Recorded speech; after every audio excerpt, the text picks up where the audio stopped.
জয় বাবা লোকনাথের জয়, জয় গুরু লোকনাথের জয়।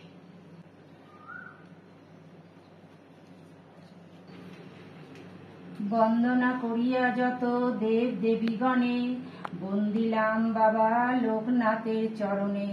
বাবার পাঁচালী তবে করিব কীর্তন, ভক্তিভাবে সবে ভাই করহ শোভন। 24 পরগনা জেলা পশ্চিম বাংলাতে 84 চাকলা গ্রাম রয়েছে তথায়, সেটাই করেন বাস রামনারায়ণ। ঘোষাল পদবী তার অতীব সজ্জন, পূজা অর্চনা ধ্যান জপ করে নিষ্ঠা মনে। এই রূপে দিন কাটে আনন্দিত মনে। কমলা তাহার পত্নী অতি গুণবতী, দেব দ্বিজ নিষ্ঠা ভক্তি প্রতিব্রতা সতী। কমলা দেবীর লয়ে রামনারায়ণ, পূজা পাঠ ব্রত লয়ে থাকে অনুক্ষণ। একদিন ডাকি রাম বলে কমলারে, এক অভিলাষ মোর জেগেছে অন্তরে। যদি তুমি রাজি হও আমার প্রস্তাবে, তবেই বাসনা মোর পূরণ হইবে। শুনিয়া কমলা বলে রামনারায়ণে, কিবা তব অভিলাষ বল হেস এক্ষণে। রাম বলে, যত পুত্র তোমার হইবে, তার মধ্যে এক পুত্র আমারে দানিবে। সেই পুত্র করাইব সন্ন্যাস গ্রহণ, তাহাতে হইবে মোর অভীষ্ট পূরণ।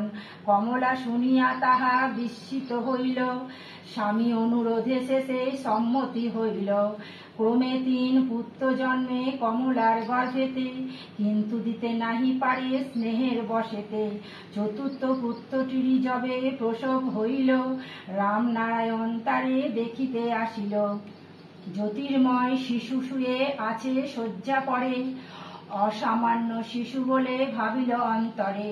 পূর্ব কথা কমলার পড়িল স্মরণে, স্বামীপতি বলে সতী মধুর বচনে। তব অভিলাষ স্বামী করহ পূরণ, এই পুত্রটিরে তোমারে করিল অর্পণ। তারপর 11 বর্ষ কেটে যায়, ধীরে ধীরে বাড়ে শিশু শশীকলা প্রায়। উপনীত দানিবার সময় হইল, কাকরা গ্রামেতে রামনারায়ণ গেল। ভগবান গাঙ্গুলি নামে তেজস্বী ব্রাহ্মণ, সেটাই করেন বাস জানে সর্বজন।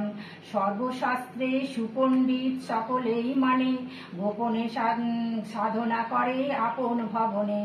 রামনারায়ণ আসি তাহারে প্রণমিল, একে একে সব কথা তাহারে জানাইল। ভগবান বলে, ওহে রামনারায়ণ, এক সত্য যদি তুমি করহ পালন, উপনীত ক্রিয়া শেষ হবে যেই ক্ষণে, গৃহত্যাজি তব পুত্র যাবে মোর শনে।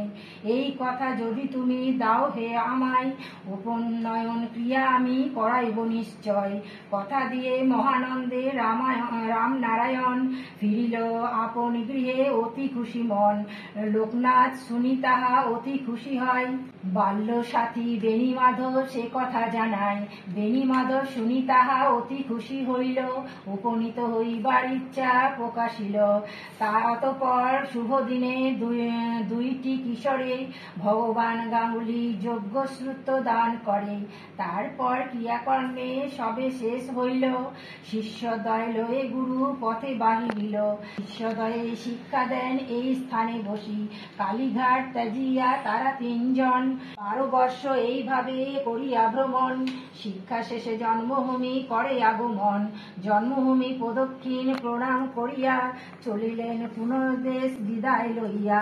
তারপর গুরু সনে হিমালয়ে গিয়া, সাধনা করেন এক গুহাতে বসিয়া। 90 বছর যবে বয়স্কম হইল, সমাধিতে সিদ্ধি লাভ তক্ষণি করিল। পূর্ণ ব্রহ্মত্ব লাভ লোকনাথ করে, গুরুদেব অতি খুশি হলেন অন্তরে। গুরুর চরণে নমি লোকনাথ কয়, আমারে করিলে সিদ্ধ নিজে কিছু নয়। বহু কষ্টে আমাদের পালন করিয়া, সকল সাধনা প্রভু দিলে শিখাইয়া, আপনার লাগি প্রভু কিছু না করিলে, সেই কথা ভাবি মোর দুঃখে হিয়া জলে। গুরু বলিলেন পুত্র না করো ভাবনা, দেহে অন্তে তুমি মোরে করিও চালনা। পরজন্মে তুমি গুরু আমি শিষ্য হব, তোমার দয়ায় তবে ব্রহ্মত্ব লভিব। অতঃপর হিমালয় ত্যাজি তিনজন, একে একে নানা দেশ করেন ভ্রমণ। অকস্মাৎ ভগবান জানিল মনেতে, এইবার যেতে হবে মহাস্থানের পথে। অতএব দেরি করা উচিত না হবে, যত শীঘ্র কাশীধামে যাইতে হইবে। অতঃপর গুরুদেব এই চিন্তা করিয়া কাশীধামে আসিলেন শিষ্যদের নিয়া। গঙ্গা স্নান করি গুরু ভাবে মনে মনে, শিষ্যদয়ে কার হস্তে করিবে অর্পণ। অকস্মাৎ মনে তার হইল উদয়, শ্রীমৎ তৈলঙ্গ স্বামী আছেন সে তাই। হিতলাল এক নাম জানে সর্বজনে, কাশীর চলন্ত শিব জানে বিশ্বজনে। শিষ্যদয়ে লয়ে গুরু করি আগমন, তৈলঙ্গ স্বামীর কাছে করে আগমন। তার হস্তে শিষ্যদয় সমর্পণ করি, গঙ্গা স্নান লাগি গুরু যান তথা করি। মণিকর্ণিকার ঘাটে করি গঙ্গা স্নান, যোগাসনে দেহত্যাগ করে ভগবান। গুরুর সদ্গতি করি শিষ্যদয় দুইজন, তৈলঙ্গ স্বামীর সনে করেন ভ্রমণ। দেশ বিদেশে ভ্রমে তারা তিনজন, অবশেষে সুমেরুতে করেন গমন। তুষারে আবৃত সব ঘন অন্ধকার, বায়ুহীন দেখি তারা ফিরে পূর্ণবার। বদ্রী ধামেতে আসি তারা তিনজনে, তৈলঙ্গ উদয় চলে করেন গমন। লোকনাথ এই রূপে বিশ্ব পরিক্রমী, লোকহিতে তরে তিনি আসেন নিম্নভূমি। 133 বৎসর বয়স যখন, মহাতীর্থ চন্দ্রনাথে করেন আগমন। এই স্থানে লোকনাথ বিজয় কৃষ্ণরে, দাবানল হতে রক্ষা করে স্নেহ ভরে। 1863 সাল বাংলার হইল, বেণীমাধব কামাখ্যায় গমন করিল। লোকনাথ তারপর ঢাকায় আসিল, ডেঙ্গু কর্মকারীশনে বারোদ্বীপ পৌঁছিল। বাবার আশ্রমে নাই জাতির বিচার, হিন্দু মুসলমান সবে পায় অধিকার। উলঙ্গ থাকেন বলি সবে নিন্দা করে, কেহ বা পাগল বলি ঢিল ছুঁড়ে মারে। একদিন পথ মাঝে দুইজন ব্রাহ্মণ, পৈতা লইয়া ঝগড়া করে অতি ক্রোধে মন। হেনকালে লোকনাথ তথায় আসিল, ঝগড়ার কারণ সেথা জানিতে চাহিল। ঝগড়ার কারণ তারা বাবারে বলিতে, উপদেশ দিল বাবা গায়ত্রী জপিতে। গায়ত্রী জপিল তারা কিছু না হইল, গায়ত্রী জপিতে বাবা জট খুলে গেল। এই সংবাদ ছড়াইয়া গিয়া নানা স্থানে, সকলে ছুটে আসে বাবার দর্শনে। বারোদির ব্রহ্মচারী বারোদির গোসাই, এই নামে লোকনাথ ডাকিছে সবাই। 1294 ডিসেম্বর মাসে, বিজয় গোস্বামী আসে লোকনাথের পাশে। বাবারে দেখিয়া তিনি হলেন বিস্মিত, বাবার দেহেতে দেব দেবী বিরাজিত। বাবার নয়ন হতে তেজ বাহিরিল, বিজয় কৃষ্ণরে দেখে তাহা প্রবেশিল। এই রূপে গোস্বামী সহ হইল মিলন, মহানন্দে বিজয় কৃষ্ণ হইল মগন। একদা ব্রাহ্মণ ভক্ত পিতার সাধ্যেতে, নিমন্ত্রণ করিলেন বাবা লোকনাথেরে। ভক্তের কামনা পূর্ণ করিবার তরে, কুকুরের ছদ্মবেশে যান তার ঘরে। কুকুর দেখিয়া তারে তাড়াইয়া দিল, ছদ্মবেশে ত্যাজি বাবা আশ্রমে ফিরিল। তারপর সবে সেই ব্রাহ্মণ আসিল, বাবা তারে সব কথা বুঝাইয়া দিল। খুনের আসামি ছিল নিবারণ রায়, বঙ্গদেশবাসী তিনি বাড়ি কুমিল্লায়। পরদিন ফাঁসি তার রায় বাহিরিল, নিবারণ লোকনাথেরে ডাকিতে লাগিল। ভক্ত ডাকে কারাগারে দিল দর্শন, বলে তুই মুক্ত হবি ভয় কি কারণ। নিবারণ মুক্ত হলো বাবার কৃপায়, আনন্দেতে নিবারণ তার গুণ গায়। আশ্রমে করেন বাস মাতা গোয়ালিনী, লোকনাথ বলিতেন আশ্রম জননী। সর্বদা বাবার সে যে সেবা যত্ন করে, আশ্রমের সব ভার তাহার ওপরে। একদিন গোয়ালিনী লোকনাথের কন, কালীঘাটে মানত করেছে একজন, কিন্তু অর্থ নাহি তার কেমন এতে যায়। তোমার ইচ্ছাই বাবা করহ উপায়। লোকনাথ বলে মাগো চিন্তা কি কারণ, এখানে রয়েছে কালী করহ পূজন। শুনি তাহা পূজা লয়ে সেই ব্যক্তি আসিল, কালী মূর্তি দেখি সবে বিস্মিত হইল।